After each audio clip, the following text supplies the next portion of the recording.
Mi abuelo solía trabajar como estibador en Savannah y nos contaba todo tipo de historias de sus años en el trabajo. Como aquella vez que recibieron un cargamento de plátanos de Filipinas o de algún lugar similar, y en esos días aún transportaban los plátanos en grandes racimos, todavía unidos a las ramas en las que crecían. Abrían las cajas y luego sacaban los plátanos con cuidado usando guantes gruesos, y usaban esos guantes por las tarántulas. Las tarántulas no se comían los plátanos, pero otros insectos más pequeños sí, lo que convertía a las ramas de plátanos en un terreno de caza para ellas. La mayoría de las veces, los trabajadores al otro lado del océano hacían todo lo posible para eliminar todos los insectos de su producto, pero de vez en cuando, una tarántula se escondía entre los racimos después de haber comido su ración de insectos y lograba sobrevivir todo el proceso de tránsito, desde cualquier isla tropical de donde proviniera hasta los puertos de Estados Unidos. Mi abuelo contaba que una vez estaba trabajando con un tipo abriendo cajas de plátanos, y el tipo empezó a relajarse un poco demasiado. Se estaba poniendo lento y charlando cuando debería estar trabajando, y en eso mi abuelo se dio vuelta, y vio que el tipo tenía el brazo metido en una caja, mirándolo a él en lugar de prestar atención a lo que estaba haciendo. Mi abuelo dijo que, en cuanto se dio vuelta, vio esta enorme araña peluda subiendo lentamente por el brazo del tipo. La cosa más grande que había visto en todos esos años en el trabajo. El tipo no podía sentirla por los guantes gruesos hasta el codo que usaban para evitar picaduras de arañas y demás. Mi abuelo se quedó congelado, aterrado, y solo apuntó con el dedo hacia la cosa que le subía por el brazo. Solo entonces el tipo prestó atención a lo que estaba haciendo. Pero ya era demasiado tarde. Ve la araña y lanza un grito de terror enorme, pero eso solo logra asustar aún más a la araña. Supongo que la araña reaccionó por instinto y neutralizó la amenaza, por decirlo así, pero en lugar de simplemente saltar de su brazo o algo, la tarántula se metió por la manga del tipo y luego saltó directo hacia su cara. Mi abuelo dijo que el segundo grito del tipo, el que dio cuando la tarántula le saltó en la cara, fue el sonido más fuerte y aterrador que había escuchado, como un grito de muerte o algo así, el tipo de sonido que una persona solo hace cuando está temiendo por su vida. Mi abuelo dijo que hizo lo primero que se le ocurrió, que fue agarrar algo para tratar de golpear a la araña y quitársela de la cara. Agarró una escoba y corrió hacia su compañero, pero vio que el tipo ya se había sacado la araña de encima y estaba corriendo hacia la puerta del almacén. Salieron afuera y cerraron la puerta detrás de ellos, y mi abuelo estaba viendo si el tipo estaba bien cuando vio dos grandes marcas de mordida en la mejilla del tipo, donde la araña lo había mordido. Mi abuelo quedó mudo de terror, y solo señaló silenciosamente las marcas. Creo que el tipo no se había dado cuenta de que había sido mordido, quizás por la adrenalina o algo así, pero un momento después, el tipo se llevó la mano a la cara, y al darse cuenta de que lo habían mordido se desmayó. Mi abuelo pensó que el tipo estaba muerto, que el veneno de la araña había llegado directo al cerebro, y lo había matado en el acto. Y ahora la misma araña mortal estaba suelta en uno de los almacenes. Así que mi abuelo salió corriendo para advertir a todos de que su compañero estaba muerto y que habría más muertes si no salían de ahí lo antes posible. Comenzó a gritarles a todos que corrieran por sus vidas, porque una araña mortal acababa de saltar de una caja y matar al tipo con el que estaba trabajando. Y eso provocó un auténtico pánico en los muelles, con la mitad de los tipos corriendo para salvarse, y la otra mitad organizando partidas de caza improvisadas para rastrear y matar a la araña. La realidad fue que el tipo que había sido mordido no estaba muerto en absoluto, solo se había desmayado como dije, pero el área alrededor de la mordida se hinchó y enrojeció tan rápido, que aunque el tipo despertó y empezó a caminar confundido, eso no calmó mucho la situación. La realidad era que, aunque las mordidas de la araña eran muy feas, ni siquiera se acercaban a ser mortales. Pero como esto era en los años 50, cuando no había canales de ciencia que explicaran estos temas, la gente simplemente asumía que cada tarántula tropical tenía una mordida capaz de matar a un hombre en cuestión de minutos. Así que había todos estos tipos corriendo por ahí con cualquier tipo de arma que pudieran encontrar, hasta que uno de los jefes se enteró de lo que estaba pasando, cerró el lugar por la noche y llamó a control de animales. Enviaron a un tipo para que buscara y atrapara la araña antes de llevarla a algún museo, o algo para identificarla. El tipo que fue mordido pasó la noche en el hospital y volvió a trabajar unos días después. Siempre disfrutábamos escuchando esa historia, pero lo cierto es que esa ni siquiera era la historia más aterradora o loca que mi abuelo tenía de su tiempo como estibador. Solía contar la historia de la araña en reuniones familiares con los niños más pequeños, y después de simular las patas de la araña con los dedos de una mano, casi siempre lograba que todas las niñas salieran corriendo asqueadas, mientras los niños se quedaban completamente embelesados por el cuento de un monstruo peludo. Pero luego, cuando todos se iban a la cama o sus padres los llevaban a casa, él contaba las historias más salvajes para los adultos. La mayoría de ellas eran sobre compañeros llevando a escondidas a sus novias al trabajo y siendo atrapados, o cuando robaban una caja entera de whisky porque se dieron cuenta de que había un error en uno de los manifiestos de envío. Lo correcto habría sido simplemente corregir el manifiesto, pero no. Casi $5,000 en whisky de lujo desaparecieron y todos tuvieron una Navidad muy alegre ese año. Pero en una ocasión, nos contó una historia de terror real. Durante su primer año como estibador, mi abuelo trabajó con un tipo llamado Al el Loco. Al era un veterano de guerra. Había servido en el ejército durante la Segunda Guerra Mundial. Los tipos en los muelles sabían que él había estado en las islas del Pacífico y que había visto cosas muy feas, pero eso era todo. Nadie nunca le preguntaba a Al sobre lo que había visto o dónde había luchado porque nadie quería molestarlo. Y nadie quería molestarlo porque, como dije, era Al el Loco. Mi abuelo decía que todos sentían compasión por él, pero que no era particularmente popular, en parte porque era casi imposible trabajar con él. Al no podía soportar ruidos fuertes y atacaba a cualquiera que lo sobresaltara accidentalmente, por lo que en lugar de trabajar en los almacenes como los demás, mi abuelo decía que Al el Loco estaba a cargo de la sala de equipos, donde la gente iba a buscar herramientas, arneses de seguridad y cosas por el estilo. No podías entrar directamente.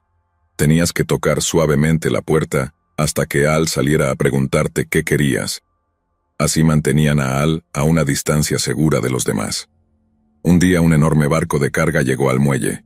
Enseguida notaron que algo era diferente en el barco porque algunos de los contenedores tenían letras distintas. Resultó que el barco venía desde Corea del Sur, y dado que el país estaba en reconstrucción tras la guerra, mi abuelo pensaba que ese era uno de los primeros barcos coreanos en atracar en América en mucho tiempo. Así que el barco atracó, y 2 oficiales coreanos bajaron la pasarela para saludar al capataz en perfecto inglés. Intercambiaron algunas palabras, discutieron sobre la descarga del barco, y luego volvieron a sus camarotes mientras los estibadores comenzaban a trabajar. Algún tiempo después, Al el Loco salió del cobertizo de equipo. Alguien dijo que lo vio salir, y que cuando vio el barco flotando en el muelle, simplemente se quedó mirándolo, como hipnotizado. Según mi abuelo, esta persona mencionó el episodio de Al a un compañero, pero como ya era conocido como Al el Loco, nadie pensó mucho en ello. Y así, la última vez que lo vieron, estaba caminando por el muelle con una palanca en la mano, dirigiéndose hacia la pasarela del barco coreano. Luego todos en el muelle comenzaron a escuchar gritos provenientes del barco, gritos en coreano, y por los sonidos parecía que se estaba produciendo algún tipo de pelea.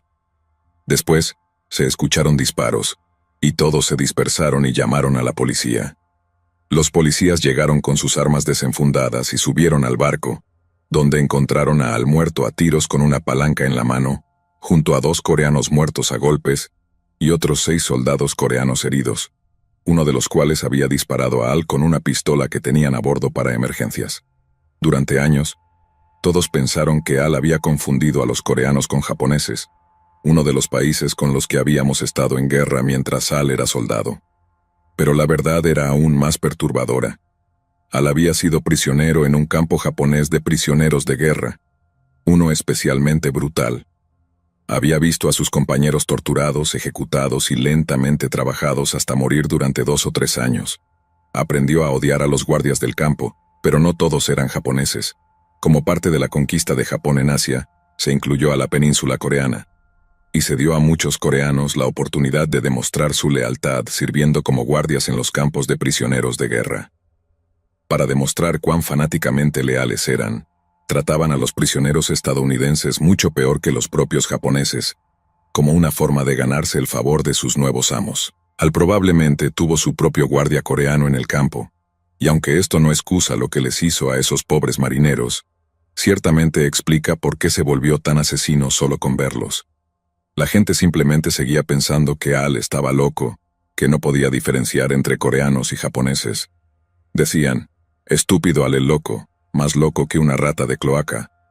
Pero para mi abuelo y para mí, Al no estaba tan loco después de todo.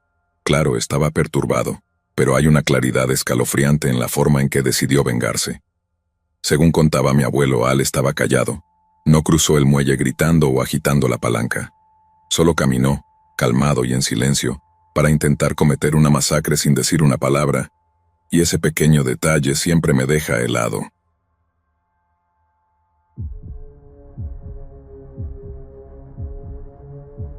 Me llamo Ali. Tengo 23 años y soy del este de Loy, aquí en Escocia. He sido fan del canal desde hace un tiempo, así que sé que probablemente esto no califique como una historia de terror típica, pero es algo que me ha estado molestando durante mucho tiempo, y si a mí me asusta, estoy segura de que también asustará a tus espectadores. Hace 3 años y medio, un chico con el que fui a la escuela asesinó a sus abuelos. Ocurrió el día después de Navidad de 2021, y la noticia se difundió a la mañana siguiente. Decían que una encantadora pareja de ancianos había sido encontrada apuñalada hasta la muerte en su propia casa. La policía anunció que había arrestado a la persona que lo hizo, pero durante los primeros días no revelaron detalles sobre quién era. Luego, una vez que estuvieron seguros de que iban a acusar a la persona de asesinato, la policía anunció quién era: su propio nieto. Como puedes imaginar, todos quedaron en shock cuando se enteraron, pero lo que queríamos saber era por qué. ¿Por qué matar a tus propios abuelos de una manera tan horrible, y justo después de Navidad? Tuvimos que esperar mucho tiempo para la audiencia, pero entre tanto hubo un montón de rumores sobre el motivo del asesinato. Creo que la mayoría de la gente pensaba que era algo relacionado con una enfermedad mental, así que cuando comenzó la audiencia y los abogados del chico dijeron en el tribunal que él escuchaba voces que le decían que matara a su abuela y a su abuelo, hubo un sentimiento colectivo de «ya lo sabía». Entiendo por qué la gente preferiría creer eso también. Digo, ¿por qué más alguien mataría a 2 personas que lo amaban y cuidaban de él? Este chico vivía con ellos en ese momento y ellos lo cuidaban, y no eran abusivos ni nada por el estilo, así que para hacer algo tan horrible, tenía que estar loco, ¿verdad? Pero nadie que lo conociera pensaba eso, al menos nadie que yo conociera. De hecho, el chico siempre había sido así. En la escuela todos lo llamaban James, o Jay para abreviar, y desde entonces ya era un raro, pero no del tipo simpático de raro, sino un verdadero cretino. Era un poco gótico, amaba la música rock, estaba obsesionado con las películas de terror, pero ninguno de los otros góticos de nuestra escuela quería juntarse con él porque era un idiota total. Estoy segura de que la escuela tenía un nombre para el trastorno que tenía, algo como trastorno de conducta antisocial o algo así, pero para nosotros, él simplemente era un cretino. Algunos de mis amigos crecieron con dislexia, autismo, TDAH, lo que sea, pero eran buena gente, ese tipo de raro que es entrañable, mientras que Jay solo era un arrogante con un severo caso de síndrome del protagonista. La última vez que supe de Jay fue cuando cambió su nombre de James a Vincent, y la gente se preguntaba por qué, hasta que alguien se dio cuenta de que era porque estaba obsesionado con alguna película de vampiros que tenía un personaje con ese nombre. Y así era Jay, en pocas palabras. Se creía mucho mejor de lo que realmente era, cuando en realidad solo era un triste farsante. Pensábamos que solo era eso, un farsante total pero relativamente inofensivo, hasta que fue y asesinó a sus propios abuelos, demostrando que estábamos equivocados. Al principio llegué a creer que Jay se había vuelto loco porque empezamos a escuchar cosas sobre cómo escuchaba voces y cómo realmente no recordaba haber matado a su abuela y abuelo, y que simplemente volvió en sí, después de que sucedió. Verás, después de hacerlo, fue directamente a la estación de policía y les contó todo. Así que para mí sí parecía que había tenido un episodio psicótico, y luego se sentía terriblemente mal por ello. Pero entonces escuchamos algo sobre cómo la razón por la que Jay perdió el control fue una discusión por una canasta de Navidad. Alguien había enviado una canasta con vino y queso o algo así a los abuelos de Jay, o quizás unas muestras pequeñas de whisky. De cualquier manera, había alcohol involucrado, y Jay decidió que quería quedárselo todo para él. Se fue muy egoístamente a su habitación con el licor, y entonces su abuelo subió las escaleras para decirle que lo devolviera. Comenzaron a discutir, se dijeron cosas feas, pero la solución de Jay fue agarrar un cuchillo de cocina y apuñalar a sus abuelos tan profundo que dejó marcas en sus huesos. Obviamente los abogados de Jay lograron colar toda la historia sobre su supuesta esquizofrenia, y leí que un médico estuvo de acuerdo en que no estaba en condiciones para ser juzgado. Nunca fue a la cárcel. Ahora está en una institución mental, pero creo que eso es exactamente lo que él quería. No me importa lo que diga algún médico, porque cualquiera que lo conociera sabe que Jay siempre ha sido así. Si no conseguía lo que quería, hacía un berrinche. Y básicamente por eso no tenía amigos en la escuela. También creo que sus problemas de comportamiento son la razón por la que terminó viviendo con sus abuelos en primer lugar. Cuando cumplió 18, sus padres le dijeron que se pusiera en orden o que se fuera de casa, y sus abuelos intervinieron para cuidarlo. Con todo eso en mente, creo que lo que les hizo es aún peor. Le dieron una oportunidad, y él les devolvió el favor apuñalándolos hasta matarlos en el maldito día después de Navidad. No creo que sienta pena alguna tampoco. Creo que se arrepiente de haberlos matado porque ahora tiene que enfrentar las consecuencias de sus actos, pero eso es todo. Lo primero que hizo después de matar a sus abuelos fue pensar, ¿cómo puedo hacer que esto me haga ver bien? Logue que era exactamente el mismo tipo de cosa que hacía en la escuela. Hace poco, algunos amigos y yo fuimos a un pub local a tomar unas cervezas el día después de Navidad, y terminé encontrándome con uno de los góticos con los que solía andar en la escuela. Al principio intercambiamos algunas palabras, cosas como ¿cómo has estado?, swing, ¿en qué has estado? Pero después de unas bebidas salió el tema del extraño Jay, y él me terminó contando lo que pasó para que su grupo de amigos dejara de hablarle, y cuando terminó, yo estaba recogiendo mi mandíbula del suelo. Habían estado paseando con Jay después de clases, caminando por el estacionamiento de la escuela hacia la parada de autobús para la salida. Dice que Jay agarró una piedra y la lanzó contra la ventana del auto de un profesor con el que había tenido un problema ese día. Todos le dijeron algo así como, «¿Pero qué diablos estás haciendo, loco?», Renia, y luego todos salieron corriendo. Al día siguiente, todos fueron llamados a la oficina del director, donde un oficial de policía los estaba esperando. Todo había sido captado parcialmente por una cámara, así que los profesores sabían más o menos quiénes eran. Solo necesitaban confirmar quién lo había hecho y por qué. Los chicos góticos, cuando se les dijo que había sido grabado en cámara, admitieron que estaban allí cuando se rompió la ventana, pero también dijeron la verdad cuando contaron que fue culpa de Jay, y que él lo hizo de la nada. Un segundo estaban caminando juntos conversando y al siguiente, Jay estaba lanzando una piedra a través de la ventana del coche. Los 4 chicos góticos dijeron lo mismo, pero cuando llegó el turno de interrogar a Jay, él dio una excusa que me suena terriblemente familiar. Le dijo al director y al policía que lo acompañaba que los chicos góticos lo habían obligado a hacerlo. Según Jay, los chicos lo amenazaron con una paliza si no rompía la ventana, así que para evitar una golpiza hizo lo que le dijeron. Y así era Jay. Nada nunca era su culpa. Siempre había alguien a quien culpar. Cada situación en la que se metía era injusta, y la gente conspiraba contra él. Estoy segura de que se estarán preguntando ahora, ¿por qué no expulsaron a Jay por romper la ventana de un profesor? La historia cuenta que fue tan convincente que los profesores no sabían a quién creerle, así que en lugar de acusarlo formalmente o expulsarlo, Jay terminó con una suspensión de 1 semana y luego fue readmitido. Los otros chicos góticos recibieron el mismo castigo también. Él obviamente dejó de juntarse con esos chicos góticos, pero no fue porque lo acosaban, sino porque no podía manipularlos ni controlarlos.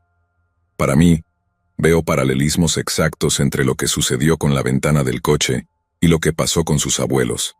Aprendió desde muy joven que es posible manipular el sistema, incluso cuando has hecho algo malo. El chico con el que me encontré en el pub dijo que, después del incidente con la ventana, Jay le dijo que era intocable. Usó esa palabra exacta. Intocable. Nunca volvieron a juntarse con él después de eso, logrando el título de el imbécil más arrogante con el que jamás tuvieron la desgracia de cruzarse. Pero Jay no se quedó solo en un gilipollas arrogante, fue empeorando más y más hasta que se dio cuenta de que ya no podía manipular a sus abuelos, y simplemente los mató. Si lo hubieran condenado a prisión por unos 30 o 40 años, no me molestaría tanto y seguro que no estaría escribiendo esto. Pero un psicópata absoluto, de los más irritantes y manipuladores, ha logrado engañar al sistema y básicamente salir impune de un asesinato, en lugar de pasar el resto de su vida en una unidad de prisioneros vulnerables, donde con justicia debería estar recibiendo su merecido por haber asesinado a 2 ancianos que solo querían cuidarlo. Jay está viviendo el resto de su vida en relativa comodidad, habiendo engañado por completo al sistema y ganado. Y eso me asusta más que cualquier historia de fantasmas.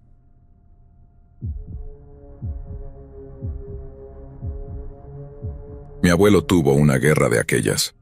Cumplió 18 años en diciembre del 43 y lo reclutaron casi de inmediato. Luego desembarcó en Francia en algún momento del otoño del 44. Su unidad era un tipo de compañía de suministros que operaba en la retaguardia, así que no vio mucho combate directo. Todo lo que hacía era cargar camiones, conducir a algún lugar y luego descargarlos. Después, apenas unos meses más tarde, el líder de Alemania, como ya sabes quién, se voló los sesos y la guerra terminó. Pero el servicio de mi abuelo no, y en lugar de regresar a casa como muchos de los endurecidos batallones de infantería, mi abuelo se quedó en Alemania y continuó cargando camiones. Un día algunos oficiales de alto rango llegaron a la unidad de mi abuelo y empezaron a preguntar por él. Mi abuelo se llamaba Murphy, era irlandés, pero solo por el lado de mi bisabuelo, ya que su madre había sido una inmigrante alemana y le había hablado bastante del idioma antiguo cuando él era niño. Tanto que aunque no podía hablar alemán, lo entendía perfectamente. En ese momento había una gran demanda de traductores, así que la inteligencia militar estaba buscando a cualquiera con la más mínima ascendencia alemana, con la esperanza de que pudieran ayudar a traducir documentos o interpretar conversaciones. Pero en el caso de mi abuelo, le dieron un tipo de tarea muy diferente.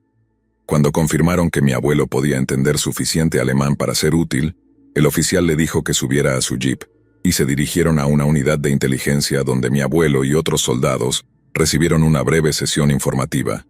En resumen, se suponía que debían hacerse pasar por guardias en varios campos de prisioneros de guerra, pero su verdadero trabajo era simplemente escuchar.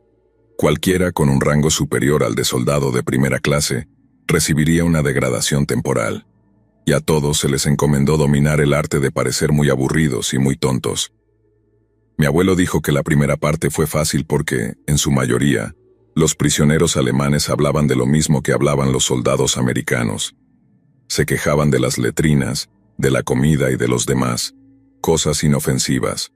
Luego, uno por uno, dependiendo de lo que habían hecho durante la guerra, eran colgados, forzados a unirse a batallones de trabajo o liberados. Mi abuelo dijo que con los meses, la población de su campamento comenzó a reducirse cada vez más, hasta que surgieron rumores de que podrían cerrarlo por completo. Entonces un día, cientos de estos gorilas de la SS marcharon hasta las puertas del campamento ondeando una gran bandera blanca, y pidieron rendirse. Resulta que esta unidad rebelde de los guardias más leales de Alemania había estado escondiéndose en el bosque durante meses, y cuando no atacaban a tiros a los estadounidenses, aterrorizaban a los alemanes locales por colaborar con las fuerzas amigas de los EEU. Las fuerzas aliadas habían estado intentando hacerlos rendirse por hambre, así que se pensó que su rendición era simplemente el resultado natural de sus esfuerzos. Pero había un problema. La cantidad de guardias en el campamento se había reducido a medida que el número de prisioneros disminuía, lo que significaba que, cuando estos soldados de la SS se presentaron, había 8 prisioneros por cada guardia estadounidense del campamento. Al principio, el comandante del campamento estaba increíblemente tranquilo con esto, ya que lo veía como una oportunidad para demostrar cómo solo un puñado de muchachos americanos podía mantener bajo control a cientos de prisioneros de la SS. Pero estaba equivocado, y si no hubiera sido por mi abuelo, mucha gente habría pagado con su vida. Mi abuelo dijo que un día estaba de guardia cuando, por primera vez durante toda su estancia en el campamento, escuchó algo que sonaba vagamente sospechoso. Todos esos endurecidos prisioneros de la SS habían estado comportándose perfectamente bien, ninguno había dado un paso en falso.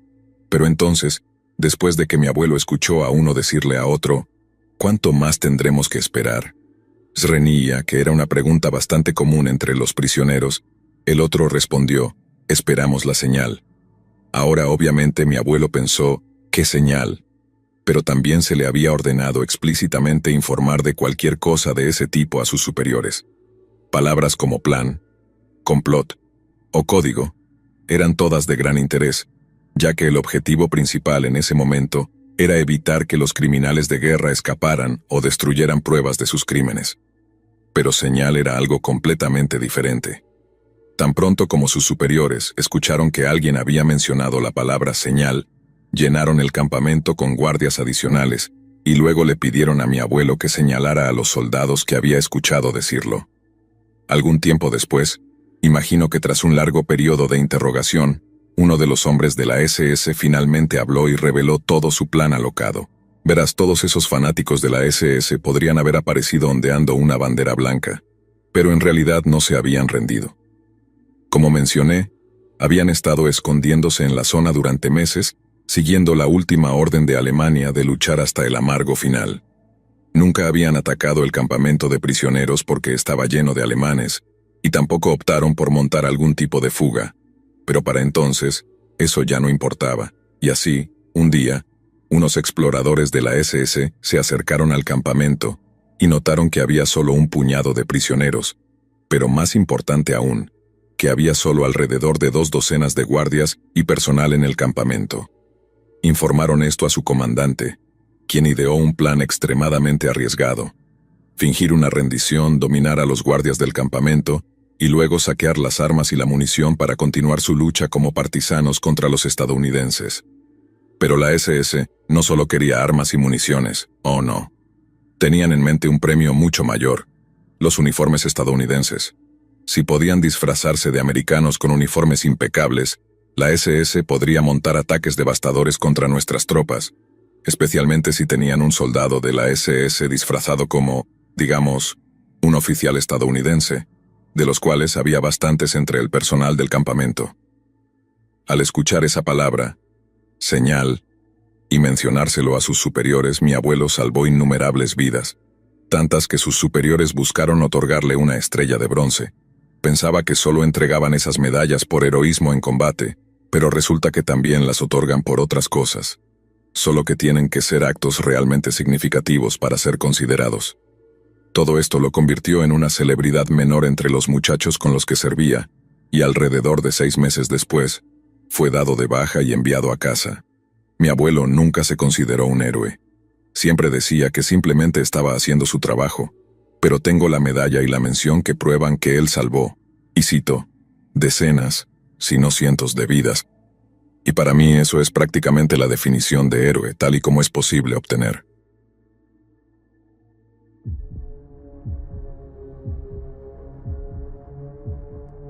Una historia en particular que me contó mi abuelo el año pasado, realmente se me quedó grabada.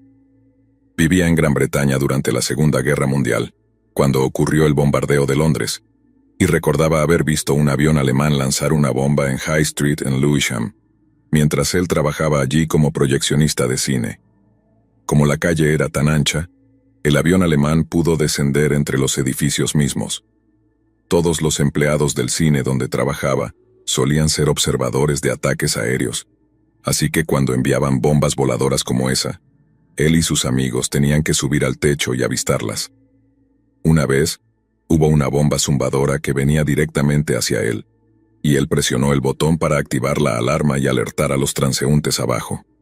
Por suerte, los motores estaban diseñados para apagarse, por lo que la bomba se lanzó en picada y golpeó el mercado de Lewisham a unos 200 metros más adelante en la calle. Así que él y un par de sus amigos fueron a intentar ayudar con los heridos. Hubo aproximadamente 52 muertos y varios cientos de heridos, y él ayudó a llevar camillas.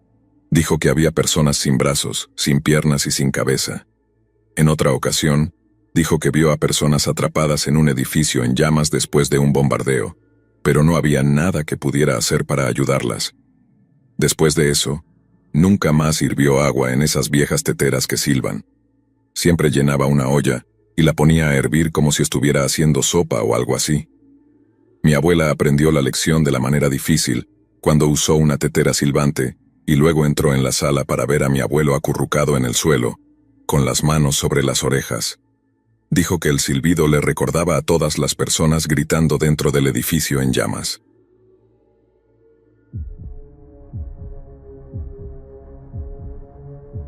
Mi abuelo es un tipo verdaderamente conservador y recto, justo la última persona que esperarías que hubiera sido un gran hippie en su juventud. Solía ser un beatnik, como les decían en aquel entonces, pero después de aburrirse de la boina y de la poesía vivaz, se dejó crecer el cabello y la barba, consiguió una motocicleta y luego partió hacia el horizonte. Y se fue a todos lados también. Recorrió todo Canadá, Estados Unidos, y bajó por Centro y Sudamérica, todo mientras mantenía con esmero una vieja BSA. Tiene historias bastante locas de esos años, pero ninguna tan espeluznante como esta. Como decía, mi abuelo viajó hacia el sur por México financiado con el dinero que había ganado en Canadá, donde trabajó como taxista en moto en áreas remotas durante el otoño. Tiene muchísimas historias de su época en el Gran Norte Blanco, pero por ahora me centraré solo en esta. Mi abuelo iba de un lugar a otro, a veces alojándose en sitios bastante buenos, pero cuanto más te adentrabas en zonas remotas, más tenías que recurrir a lo que los mexicanos llaman posadas. Las posadas son básicamente como pequeñas fondas o tabernas, pero a una escala mucho menor de la que podrías imaginar. A veces son solo un cuarto extra en la casa de alguien, y por una pequeña tarifa, los dueños te ofrecen un pequeño desayuno también. Mi abuelo se hospedó en muchas de estas posadas mientras conducía por México, e incluso volvió a algunas durante el viaje de regreso, pero hubo una en particular a la que juró nunca volver mientras viviera. Dijo que esa posada tenía un área de dormitorio compartida, y que, durante su estadía, allí también se hospedaba un grupo de viajeros europeos. Dijo que había 2 chicas españolas y un holandés, todos viajando juntos después de graduarse de la universidad o algo así. Mi abuelo dijo que eran buena gente, y que conversó un poco con ellos antes de que todos se fueran a dormir, pero en mitad de la noche se despertó con el sonido de gritos. Alguien encendió la luz, y encontraron a una de las chicas españolas sentada en la cama llorando. Le faltaba un gran mechón de cabello, y cuando miraron debajo de su cama, encontraron el mechón simplemente tirado en el suelo. Mi abuelo dice que la chica estuvo histérica durante varios minutos, así que nadie pudo entender qué había pasado hasta que se calmó un poco.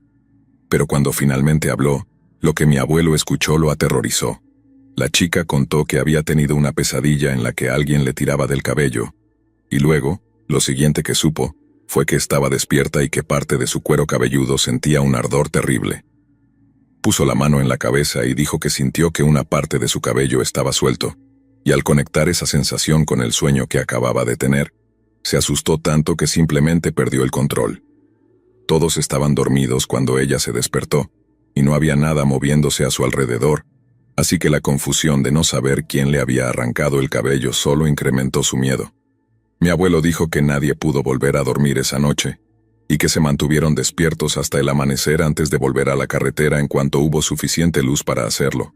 Mi abuelo dijo que no vio rastro del dueño de la posada cuando salieron, pero que, mientras se alejaba en su moto, alcanzó a ver a alguien observándolo desde la ventana de lo que debía ser su dormitorio. No había forma de que no hubieran escuchado los gritos de la chica española. Estaban en medio de la nada y el área de descanso no estaba muy lejos de su dormitorio, tal vez a unos 20 o 30 metros, cruzando el patio. Mi abuelo dijo que era como si supieran que debían mantenerse alejados del área de descanso, lo que le dio a él la certeza de que también debía mantenerse lejos de ese lugar por completo. Una vez le pregunté qué pensaba que había pasado, es decir, quién le había arrancado el cabello a la chica española, y él solo suspiró y me dijo que el mundo está lleno de personas maravillosas y hermosas, pero también de algunas realmente enfermas. Y decir que eso se me quedó grabado sería poco.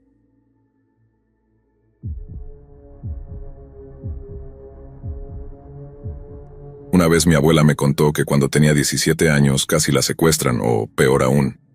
Cuando tenía 17 ya tenía licencia de conducir, un coche y un trabajo después de la escuela, lo cual hace que cualquiera se sienta un poco perdedor en comparación, pero bueno, supongo. Dijo que a veces su turno no empezaba hasta 1 o 2 horas después de la escuela, así que estacionaba en un lote al lado de la tienda y se echaba una siesta rápida. Un día, un hombre en un sedán negro se estaciona a su lado, sale de su coche y se acerca a la ventana de ella y toca. Mi abuela baja la ventanilla y el hombre, vestido con un elegante traje de negocios negro, le pregunta si podría ayudarlo con algo. Él iba a entrar a un banco cercano para firmar unos documentos y, De alguna manera, esos documentos también requerían la firma de su esposa. Desafortunadamente, ella estaba ocupada con una emergencia médica menor de uno de sus hijos y no podría llegar hasta que la situación se resolviera. Sin saber qué significaba eso exactamente, y estando desesperado por conseguir las firmas, el desconocido le pidió a mi abuela si sería tan amable de hacerse pasar por su esposa solo por un minuto para poder firmar sus papeles del banco o lo que fuera. Mi abuela dijo que le sorprendió mucho la petición y que le preocupaba que pudiera ser ilegal.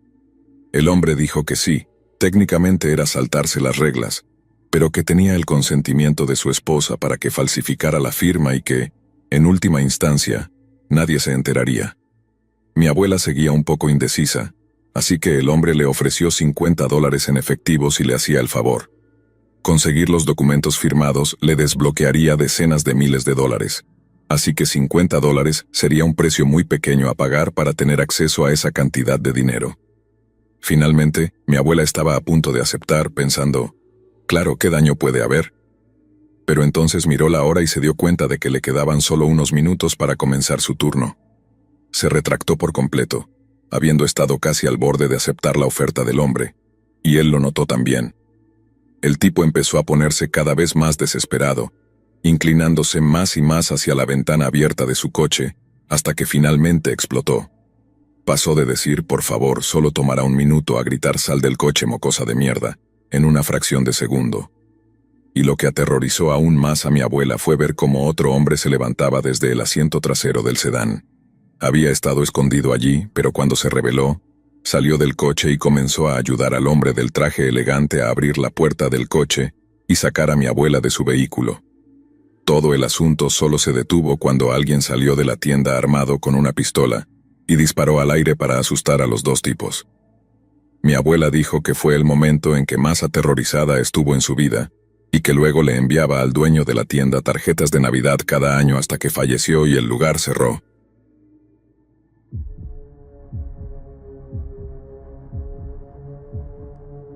Cuando tenía alrededor de 5 o 6 años, estaba visitando a mis abuelos en la ciudad con mi mamá, mi papá y mi hermana. Íbamos caminando hacia el centro de la ciudad, así que había mucha gente. Recuerdo haber soltado la mano de mi abuelo, y después sentir que él la agarraba de nuevo unos momentos después. Seguí caminando, no sé cuánto, pero entonces escucho a alguien gritar detrás de mí y agarrarme del otro brazo. Escucho que dice perdón, y alzo la vista para darme cuenta de que estaba agarrado de la mano de un hombre mayor que no conocía. Mi abuelo asumió que accidentalmente había tomado la mano de este hombre pensando que era él. Recuerdo que me apartó, avergonzado, y yo solo pensaba que el hombre me había tomado la mano a mí, y recordaba cómo también me había tironeado para hacerme caminar con él. Creo que un tipo intentó llevarme fuera de una zona llena de gente. Todavía no entiendo por qué mi abuelo pensó que yo había tomado su mano. Mis abuelos solían ser bastante paranoicos con estas cosas.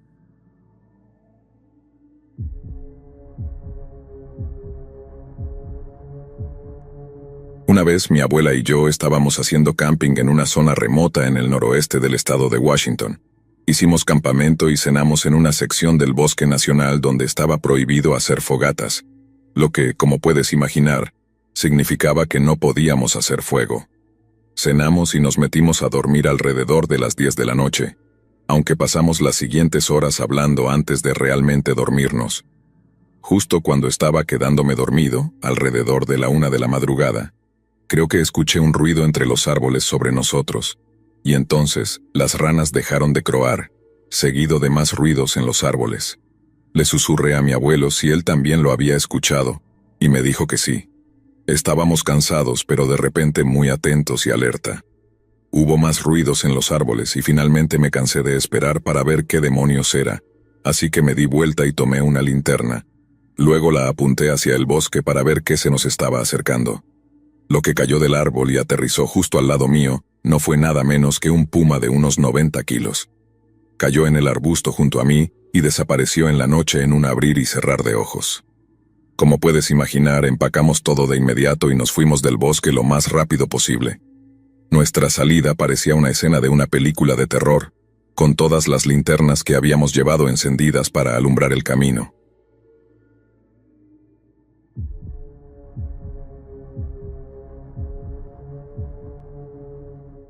Hace muchos años, mi abuelo y yo íbamos de regreso a casa después de una de mis lecciones de natación, cuando de repente lo noté extrañamente tenso. Para dar un poco de contexto, yo era solo un niño, vivía con mis abuelos y mi abuelo era policía. También sucedía que nuestra casa había sido el objetivo de 2 recientes intentos de allanamiento esa misma semana, pero se creía que los sospechosos eran chicos del vecindario que estaban haciendo alguna travesura, ya que no se habían llevado nada. De repente mi abuelo se orilló, y el auto que estaba detrás de nosotros también se detuvo. Mi abuelo me dijo que me recostara en el asiento trasero. Apagó las luces de la camioneta y cerró las puertas con seguro después de sacar su arma de la consola central. Lo escuché gritarle a un hombre diciéndole que lo dejara en paz, y escuché que el hombre le gritaba algo de vuelta. Solo recuerdo haberme sentido muy confundido y asustado.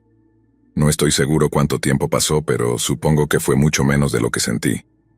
Vi que llegaron 2 patrullas.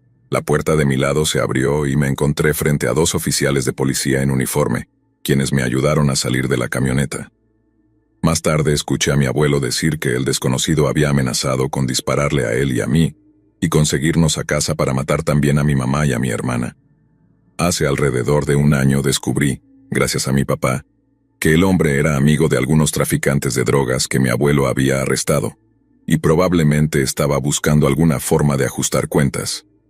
Descubrieron que él tenía fotos del interior de nuestra casa y algunas pertenencias nuestras. No sé qué pasó con ese tipo, pero espero que esté en la cárcel. El pensamiento de lo que pudo haber sucedido todavía me aterra.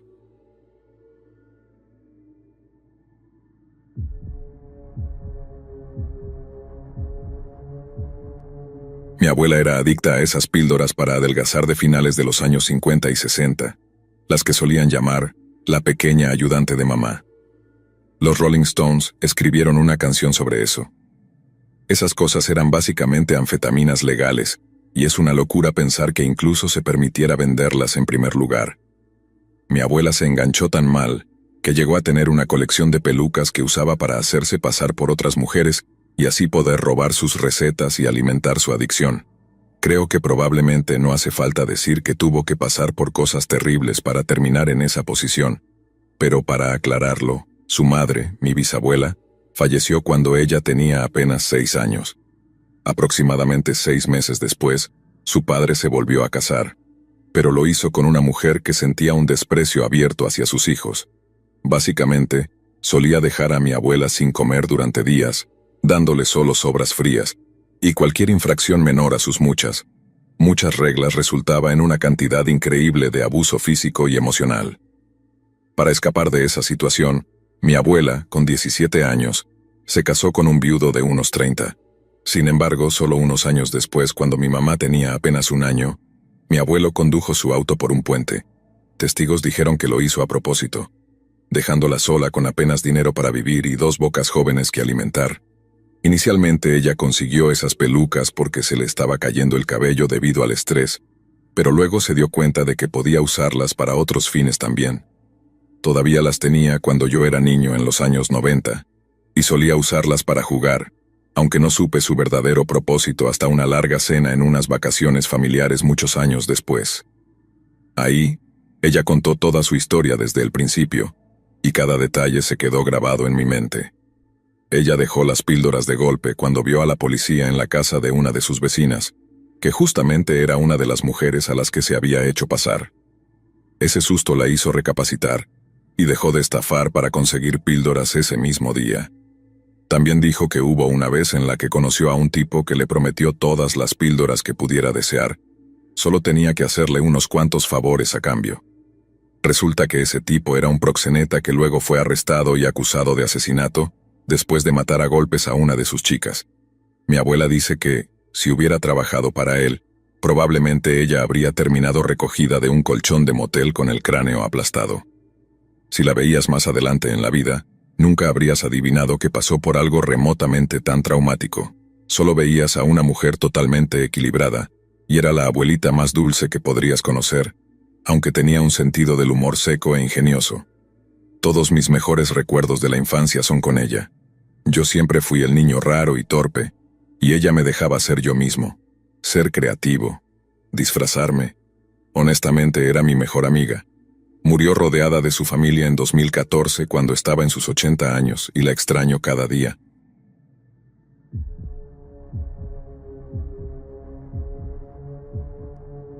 Cuando tenía 6 años, mi abuela, la madre de mi mamá, quería que me quedara a dormir en su casa durante el fin de semana.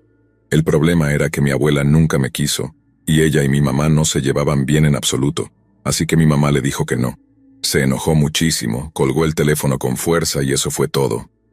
O al menos eso pensamos. No supimos nada de ella por un tiempo después de eso. Un día, la policía tocó a nuestra puerta. Mi abuela había muerto por una sobredosis, lo cual ya era bastante malo, pero aquí es donde las cosas se vuelven realmente escalofriantes. Como parte de la división de su herencia, mi mamá consiguió el diario de mi abuela, y en él encontró una entrada que, en pocas palabras, decía lo siguiente. Ella planeaba envenenarme esa noche que quería que me quedara a dormir, diciendo que yo era podrido, y que terminar conmigo sería un favor para todos. Obviamente no había peligro de que eso sucediera en la realidad, porque mi mamá nunca me habría dejado quedarme allí. Pero si ellas hubieran tenido una mejor relación, una relación lo suficientemente buena como para que esa posibilidad fuera una opción, es muy posible que no estaría aquí para escribir esto ahora mismo. Y esa, señoras y señores, es una idea en la que trato de no pensar demasiado.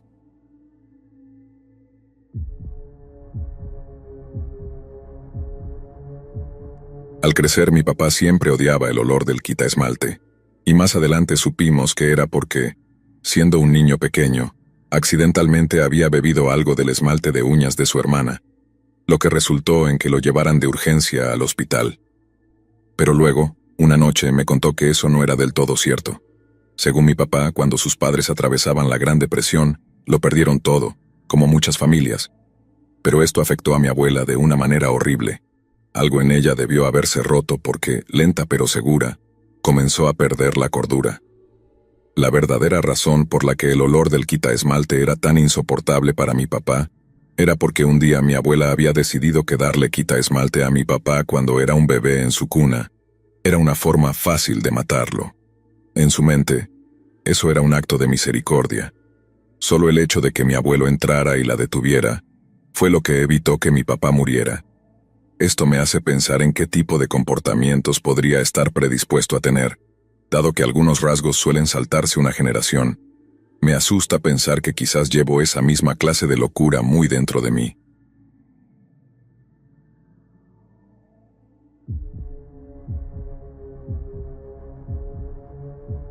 Mi abuelo materno murió mucho antes de que yo naciera. Siempre me dijeron que se cayó de un balcón y murió. Hace 1 o 2 años descubrí lo que realmente sucedió. Tenía unos 13 años y mi mamá le estaba contando la historia a la novia de mi tío, mientras estábamos sentados en la mesa. Mi mamá, la novia de mi tío y yo. Yo estaba en lo mío, sin prestar mucha atención, mientras mi mamá le susurraba algo a la novia de mi tío. En algún momento escuché a mi mamá decir algo sobre su papá, y empecé a escuchar lo que estaba diciendo. Ella explicó que su papá era alcohólico y que a veces podía ser realmente abusivo cuando se emborrachaba. En ocasiones, hacía amenazas descabelladas, tanto contra él mismo como contra otros. La noche antes del cumpleaños de mi mamá, después de acostar a ella y a sus hermanos, se emborrachó y amenazó con tirarse del balcón. Se paró en el borde del balcón, del otro lado de la baranda, mientras mi abuela intentaba calmarlo para ponerlo a salvo adentro. Al final mi abuelo se calmó, pero en lugar de entrar, accidentalmente soltó la baranda y se cayó del balcón. Probablemente pensó que, si caía de cierta manera, no se rompería demasiados huesos o algo así. Así que intentó moverse mientras caía. Pero no funcionó y murió. Así que sí, cuando mi mamá despertó a la mañana siguiente, en su cumpleaños, su papá estaba muerto. Quizás algunos detalles estén equivocados. Como dije, escuché esta historia hace 1 o 2 años. Y sinceramente, soy demasiado tímido y un poco asustado para volver a preguntar a mi mamá toda la historia, porque siempre será un tema sensible.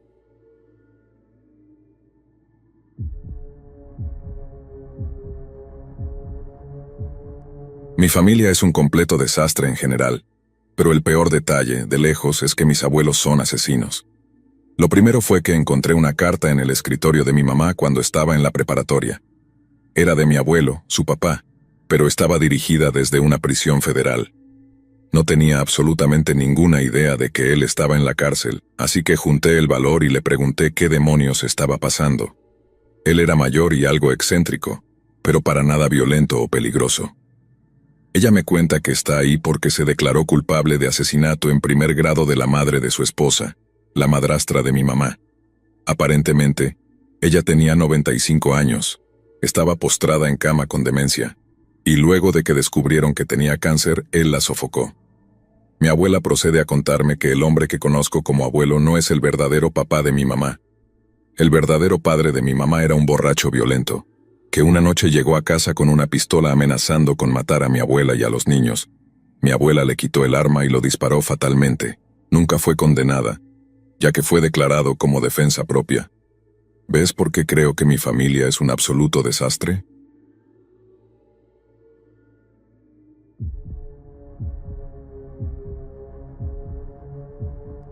De niño siempre me intrigó el misterio que rodeaba a mis abuelos.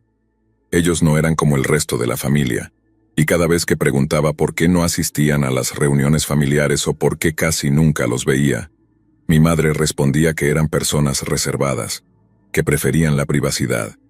Esa explicación nunca me terminaba de convencer, pero tampoco tenía motivos para dudar de ella. Sin embargo, con el tiempo, empecé a notar detalles que me parecían cada vez más extraños. Recuerdo, por ejemplo, las pocas veces que me dejaban hablar por teléfono con ellos. Sus voces siempre parecían apagadas, como si hablaran en voz baja para que nadie escuchara. Apenas respondían a las preguntas que les hacía sobre sus vidas, y en cambio me preguntaban mucho sobre la mía, sobre mi escuela, mis amigos, y sobre cosas triviales. Cuando mencionaba que los extrañaba y que quería verlos, había un silencio incómodo y un cambio de tema repentino. Pasaron varios años así, con sus visitas escasas y sus llamadas esporádicas. Cuando les preguntaba a mis padres, ellos siempre evitaban profundizar en el tema. Fue un misterio que se mantuvo en mi vida durante mucho tiempo, hasta el verano en el que todo cambió. Un año sin aviso previo, mis abuelos decidieron mudarse desde su estado natal al estado donde vivían mis otros abuelos y el resto de la familia por parte de mi padre. La noticia llegó como una sorpresa, y aún más extraño fue enterarme de que se mudaban sin casi nada, con solo unas pocas maletas. Habían vendido la casa donde habían vivido durante décadas y renunciado a casi todas sus pertenencias. A pesar de lo inusual de la situación, la mudanza trajo consigo algo positivo. Ahora podría verlos con más frecuencia. Aquel verano, cuando fui a visitar a la familia, me llevaron a la casa de mis abuelos paternos, donde ahora mis abuelos maternos se estaban quedando. Fue extraño verlos allí, como huéspedes en la casa de otra persona, pero también sentí una gran alegría al verlos después de tanto tiempo. Sin embargo, incluso con la cercanía física, la barrera entre nosotros se mantenía. Mis abuelos parecían ansiosos, desconfiados, como si estuvieran observando cada movimiento y esperando algo. Nunca hablaban de su vida anterior, y cuando alguien les preguntaba sobre su mudanza, respondían de manera evasiva o desviaban la conversación. Un día, cuando mi madre pensó que yo no estaba escuchando, la oí hablar en voz baja con mi tía. Parecía estar inquieta, y le preguntaba a mi tía si había notado algo raro en el comportamiento de mis abuelos.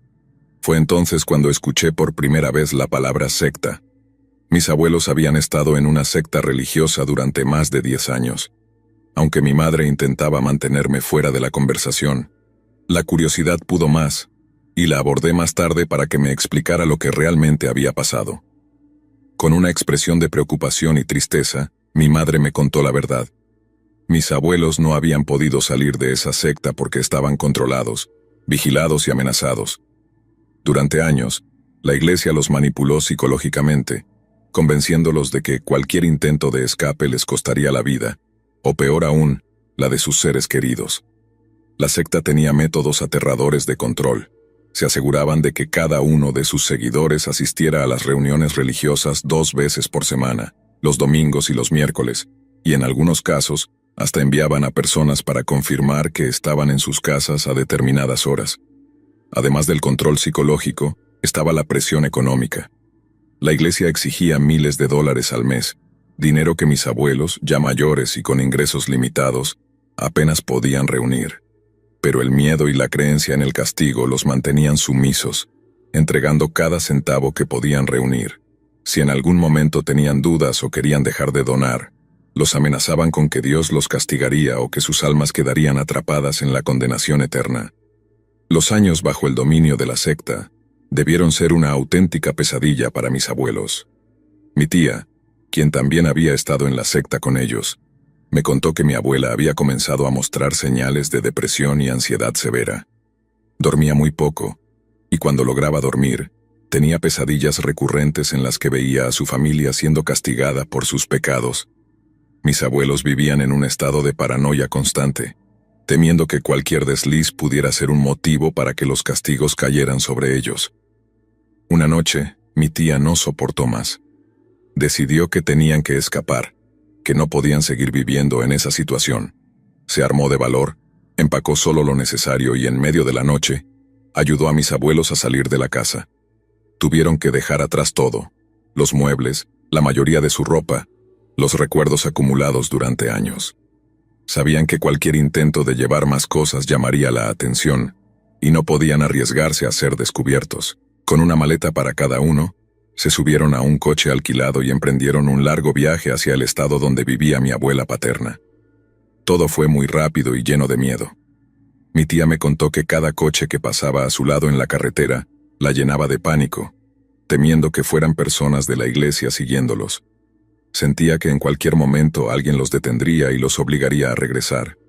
Cuando llegaron a la casa de mi abuela, no tenían prácticamente nada, ni siquiera un lugar propio donde quedarse. Pero mi abuela paterna los recibió con los brazos abiertos, y poco a poco, mis abuelos y mi tía comenzaron a estabilizarse. Sin embargo, la adaptación no fue fácil.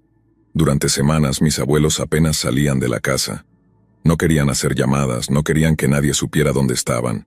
Se quedaban en silencio la mayor parte del tiempo, y hasta los movimientos más comunes como abrir la puerta o asomarse por la ventana, los llenaban de ansiedad. Mi madre y mi tía los ayudaron a conseguir algo de ropa y artículos básicos, y aunque mis abuelos agradecían el apoyo, era evidente que seguían bajo el efecto del trauma que habían vivido.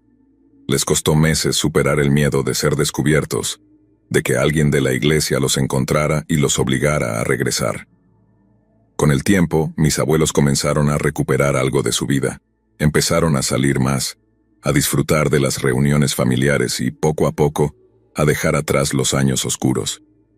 Pero el legado de la secta dejó huellas profundas. Aunque habían escapado físicamente, los recuerdos y el trauma seguían ahí. A menudo, mi abuelo se despertaba en medio de la noche, respirando agitadamente, como si algo lo persiguiera. Mi abuela, por su parte, evitaba cualquier conversación sobre religión o iglesias. Era un tema que le generaba demasiada angustia. Aunque nunca se habló en profundidad sobre lo que vivieron, mis abuelos hicieron un esfuerzo por reinsertarse en la familia y en una vida normal. Hoy en día, ya han superado esos años de terror y manipulación, pero en la familia siempre queda un rastro de aquella experiencia, una advertencia sobre cómo las sectas pueden capturar la vida de las personas y dejarlas atrapadas en una prisión de miedo y control. Estoy agradecido de que mis abuelos hayan logrado salir y de que ahora tengan una vida tranquila, lejos de ese horror.